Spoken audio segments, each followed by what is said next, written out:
The salt-laden wind whipped at my oilskin coat, the spray of the relentless ocean stinging my face as I clambered up the weathered steps of Black Rock Lighthouse. My predecessor, Old Man Fin, hadn't been seen for a week. My stomach churned with a mix of morbid curiosity and trepidation. Black Rock had always been a solitary outpost, perched precariously on a craggy islet far from the mainland. Legends whispered of shipwrecks swallowed by the treacherous currents and of lighthouse keepers driven mad by the ceaseless roar of the sea. Now, it seemed, another chapter was about to be added to its chilling lore.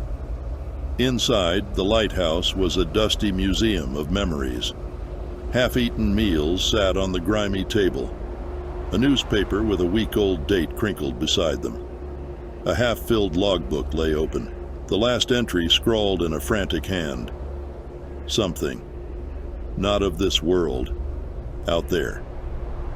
Panic gnawed at me, urging me to pack my meager belongings and flee. But duty and perhaps a touch of perverse courage kept me rooted. I lit the oil lamps, their flickering light casting grotesque shadows on the peeling paint. Sleep was a distant dream, the rhythmic crash of the waves against the rocks an unnerving lullaby. On the second night, a low, mournful wail began to echo across the sea. It wasn't the familiar cry of gulls or the groan of the wind. It was a sound that sent shivers down my spine, a sound that seemed to emanate from the very depths of the ocean itself.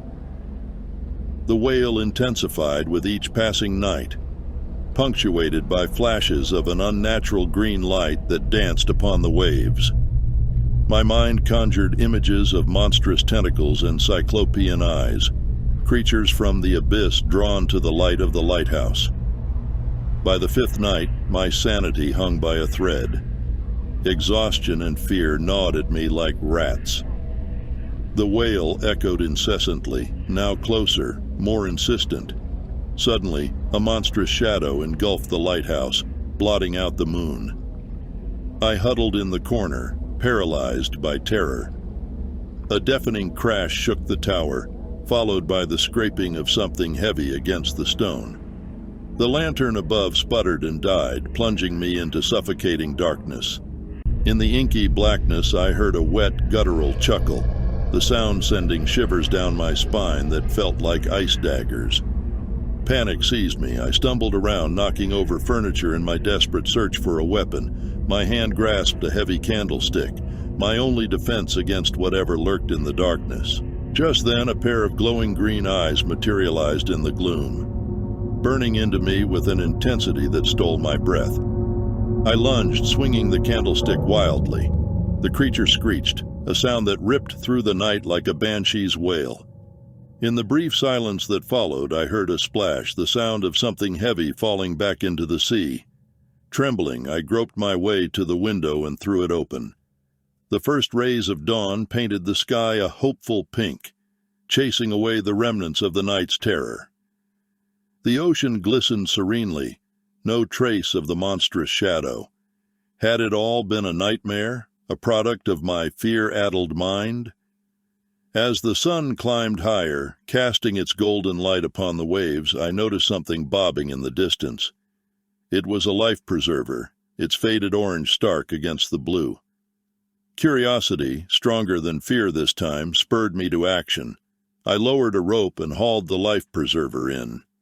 Inside, nestled amongst the seaweed and barnacles, I found a dented lantern and a tattered logbook. The lantern bore the insignia of a ship reported missing a month ago, lost in a violent storm. The logbook told a harrowing tale of the ship being dragged under by unseen forces, of a monstrous creature with glowing eyes rising from the depths. Its final entry mirrored Old Man Fin's desperate scrawl. Something, not of this world, out there. A cold dread washed over me. Old Man Fin hadn't been driven mad by the isolation. He, like me, had witnessed the horror that lurked beneath the waves. And unlike me, he hadn't been so lucky.